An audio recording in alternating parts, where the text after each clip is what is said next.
Does creating something beautiful even really matter? As an artist in a world going as crazy as ours is right now, sometimes I wonder if art is just a luxury that we don't even really need. But what does God think about that?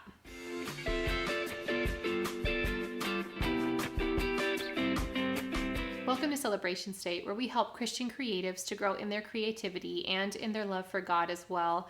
I am a visual artist, I'm a singer, I also write a bit too, and so creatively partnering with God to make beautiful things is this huge part of my life. But it's amazing because recently God's been showing me something about that I wasn't really aware of before. So I grew up in Southern California, and I've lived in many different parts of Southern California. I lived in the desert, I've lived in the inland, which is pretty suburban, but very dry still, except for when you irrigate it. I've lived even nearby the beach in the really beautiful, expensive parts like Orange County.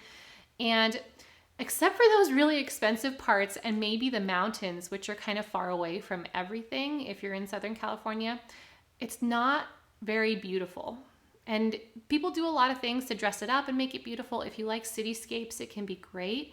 But as far as the nature, there's not that much green.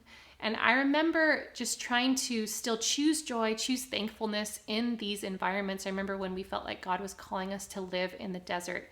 I was so very confident that God was calling us to live out there in the desert, and I wanted to serve him well. I was determined to do that. So before we moved out there, I had these plans as far as things I was not going to complain about and things that I was going to choose to be thankful for.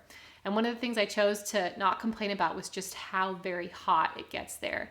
And I would just try and pretend like I wasn't in my body and like somebody else was experiencing it. It was this weird sort of thing. It was kind of like, I don't know how to describe it, but I got through it. I never complained about the heat when we lived out there, and that helped me to get through it a lot better than probably if I had been complaining about it. For the things that I chose to be thankful for and focus on, as far as the things that were around me visually living in this place, there were the palm trees and there were the mountains that you could look at. They looked cool. They were very big. Also the skies, they had beautiful sunsets and clouds that would just blow by the Coachella Valley. And I chose to fixate on that even though I hate sand, I hate the desert, it's not my favorite at all, but I needed to choose to be thankful for that every day. And sometimes I did that better than others, but in order to be okay with living there and serving the Lord in that season that he had us out there. That was something I had to choose to do. And sure, I dreamed of living in someplace greener and just more beautiful, more lush, but I didn't know if that was ever going to be able to happen. And so I chose to be thankful for where I was, which is good. But what's funny is that when we would travel to the South, which is where we live now in Tennessee, when we would travel here and we were thinking about even possibly moving here, which we did last year in July, I closed my heart off to how beautiful it was. I knew it was so beautiful, but it was almost like I didn't let myself experience it because I didn't want to fall in love with it if we couldn't stay here, if it couldn't be ours.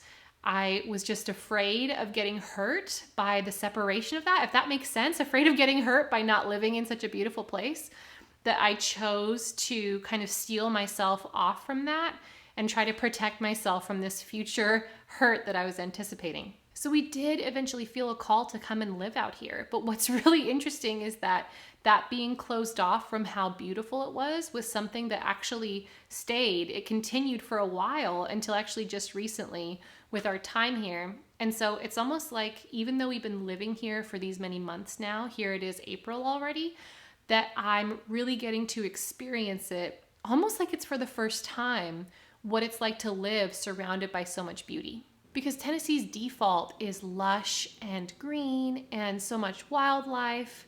And in the springtime, it's almost like God is showing off.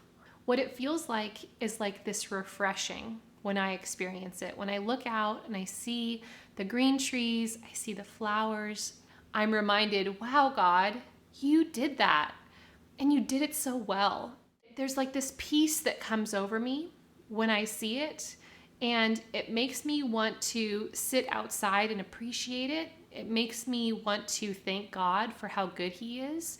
It teaches me things about him when I do that, and it's just something that helps the atmosphere of where I am. And it's not that you have to have this beauty, that you have to be surrounded by this beauty, but it's really nice if you are. And so that's what I've realized, is that being around beauty, experiencing beauty, it has this power to change us. It has this ability to make us go, and just relax and totally change the frame of mind that we're in. And that is what I believe our creativity can do when we partner with God, that He can use it to affect atmospheres, to affect people's hearts and the world around us.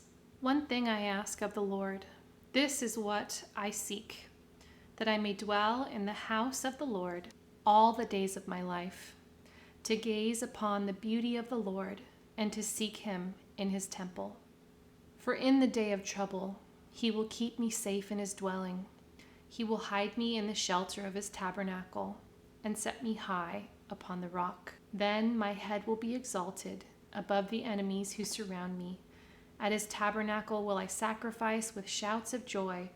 I will sing and make music to the Lord.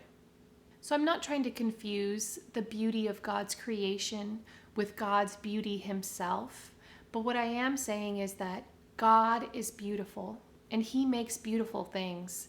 And we can make beautiful things with Him too. And when we do that, when we're inspired by Him and partnering with Him, we have, through Him, this power to shift mindsets, to change atmospheres, to change the direction that things are going for His glory. Now, if you want to know more about why I believe that God actually likes creativity, He likes art and beauty, then you want to watch this video that I made a long time ago about why I think that God actually likes art. Thank you so much for watching. Be so blessed.